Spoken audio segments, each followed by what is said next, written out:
Recently in Lagos, Kawe, a book club that is pulling no stops in promoting African literature and organizing book reading events, brought people together to enjoy a book review and reading time with Bisi Adjapon. Apart from being a writer, Bisi is an international affairs specialist for the U.S. Foreign Agricultural Service. She holds degrees in French and Spanish and has worked in several embassies around the world. The book in focus for the day was Bisi's novel titled Of Women and Frogs, which is a coming-of-age story of Essie, a feisty, half-Nigerian girl growing up in post-colonial Ghana with occasional visits to her maternal family in Lagos. Of Women and Frogs is a book that boldly explores the subjects of gender disparity and sex while tracing Essie's difficult path to self-actualization. We were at the event to experience it. Enjoy a bit of how it went. So I'm going to start off from the top, and what's that? She's with her stepmother. Take off your drawers. Slowly, I pull down my drawers once again. It seems I'm always taking off my drawers for one thing or another, and it's never pleasant. Sit on the chamber pot. The heat will heal your wound. I sit on it, but have to jump up shouting. My bottom is so small, it slips into the scalding water. Sit down, Auntie says again. The steam is good for you. It will heal you. It burns, Auntie. She settles onto a stool in front of me. Just sit on it. I lower my bottom slowly, but I have to jump up again. My bottom is on fire. Auntie grabs a chamber pot with both hands and dumps some of the water into the tub. She must have realized the water was too close to the top, and she doesn't want to burn me. The heaving in my chest lessens when I sit back down, but now it's my throat that hurts. I sit for a long time watching my skin glisten. The ceramic tiles look like they are sweating or crying large teardrops. An odd scent like steam from meat rises to my nostrils. I wonder what is cooking and if Auntie smells it too. But she sits in front of me with her lips pressed together, holding the words in because you don't explain things to a child. I nod off in the warmth until Papa opens the door, and I jerk up. I didn't hear his Mercedes rumble into the garage. What is wrong? He asks. She has been spread open, Auntie says. I look at Papa. His lips are tight. I know he's angry with Auntie for torturing me. He's going to yell at her, tell her what an evil woman she is. I just know it. You stupid girl, you good-for-nothing trap. The words fly from his mouth like knives straight at me, and I slump over. He storms out, slams the door as if he can't get away fast enough. I don't know what a trap is, but I know it's an awful thing. My chest is all wood now. At bedtime, the sisters tell me they don't want disgusting me in their bed, so I curl up on the floor with a blanket between my body and the cold tiles. A burning persists between my legs. Small dots of red glow where the cocoa skin has come off. Papa didn't give me a cup of Milo, didn't play his accordion. Now the rain is pounding the roof. Even the sky seems angry, knocking things about. Boom, boom, boom. I want to ask God, what have I done? If a boy did something bad to me, why is it my fault?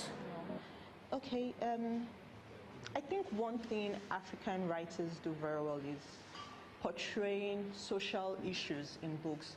Sometimes I think books really do not have to be about anything, really, but it's also good to see social issues being dissected and talked about in books, because this is young AC.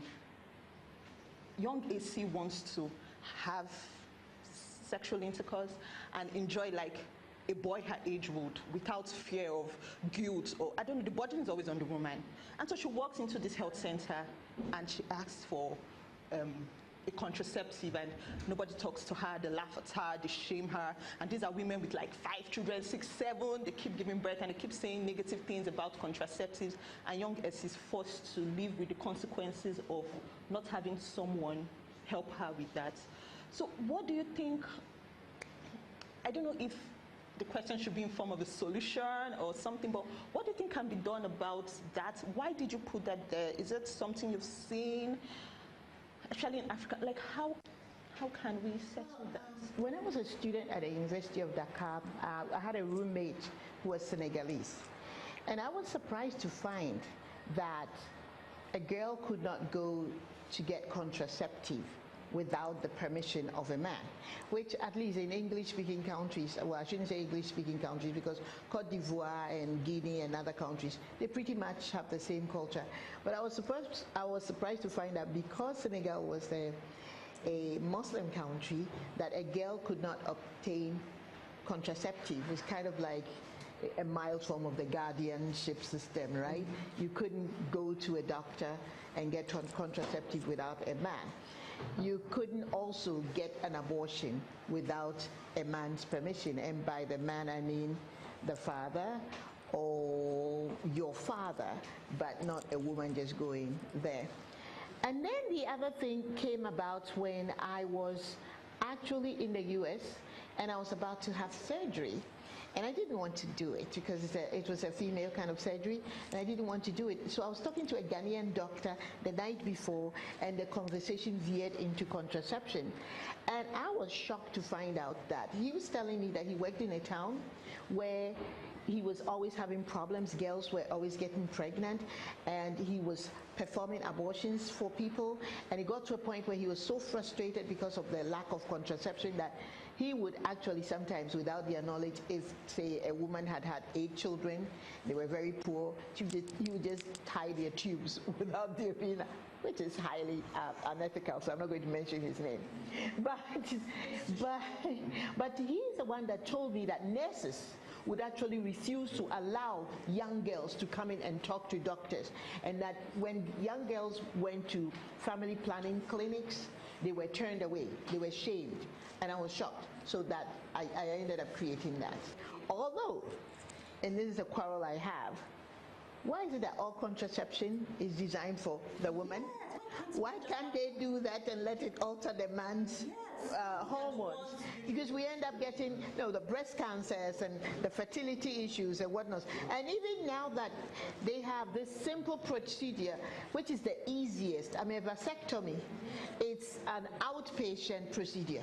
You don't get hospitalized. You go and it's little snip, and it's gone. But we have surgery for women, which is actually, it involves total anesthesia, and they have to go inside. It's very, very delicate to tie our tubes or to get a tubal ligation. It's so much more difficult. And yet the man would say, yeah, I think we should not have any more children, so why don't I take you to the hospital to get this done? Yeah, but the vasectomy is so much easier and it does not affect them. If you are a senior secondary school student out there, the season 4 of our National Book Review essay competition is still on. All you need to do is to visit this website, www.channelstv.com/bookclub, to get all the details about the competition. It will close on the 30th of June 2019. Basically, you just need to get this book, read it, and write an essay to review the book. When you are done, send it to us, and our judges will assess how you fare. Like I said, all the information are on that web page. The grand prize this year for the best 3 participants is a sponsored trip to Dallas, Texas, United States of America, for an exciting book event. Previous winners of this competition went to Frankfurt, London, and Sharjah in the United Arab Emirates. They had lots and lots of fun. The trips are usually fun, very educative, and life-changing for the winners. So hurry up. No time to waste. Give the competition a shot. You just never know. Well, I hope you have enjoyed today's episode. As always, we'll be delighted to get your feedback through any of our social media platforms displayed on your screen. I'm Olakunle Kasumo.